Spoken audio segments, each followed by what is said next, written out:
পরশু দেখতে আসবে আমাকে। কেন? একা একদম আনস্মার্ট, বাপটার মতো গেয়ে ভূত। শোনো, মিস্টার মজুমদারের একমাত্র ছেলে যে আমেরিকায় লাখ লাখ ডলারের ব্যবসা করে, সে আসবে তার বাবার সঙ্গে তোমাকে দেখতে। তুমি কিন্তু সব জঙ্গলি ড্রেস পরে তাদের সামনে যাবে না, এটা পরে যাবে। এই খুব সুন্দর ম্যাচিং করেছো তো। মাম্মি, ফ্রেন্ডকে নিয়ে আউটিংয়ে যাচ্ছি, ফিরতে রাত হবে। Don't worry, bye. দেখো স্মার্ট কাকে বলে।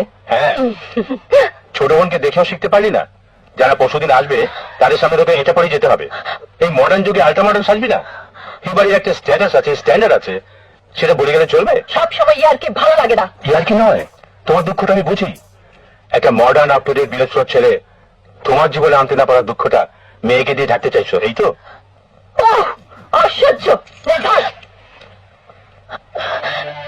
বাবা, আমি এখন কি করবো?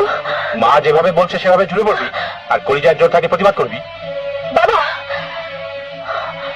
নিজের জীবনের সব দুঃখগুলোকে হেয়ালি কথার আড়ালে লুকিয়ে রেখেছো, প্রকাশ করনি কোনোদিন। আমি তোমার সন্তান, এত স্নেহ মমতা ভালোবাসা দিয়ে আমাকে বড় করেছো। পরীক্ষায় যাতে ভালো করতে পারি তাই রাতের পর রাত জেগে আমাকে পড়িয়েছো। মানুষের মতো মানুষ হতে উপদেশ দিয়ে আমাকে সাহায্য করেছো। অসুখে বিসুখে কত আদর যত্ন করে আমাকে ভালো করে তুলেছো। কিন্তু প্রতিবাদের ভাষা তুমি আমাকে কোনো দিন শেখাওনি। আজ আমার আশা আকাঙ্ক্ষা ভেঙে টুকরো টুকরো হলে তার দায় ভার তোমার। আমার ভবিষ্যৎ কালো ইচ্ছার আগুনে পড়ে গেলে তার দায় দায়িত্বও তোমার। আমার জীবন নষ্ট হলে তাই হবে তুমি।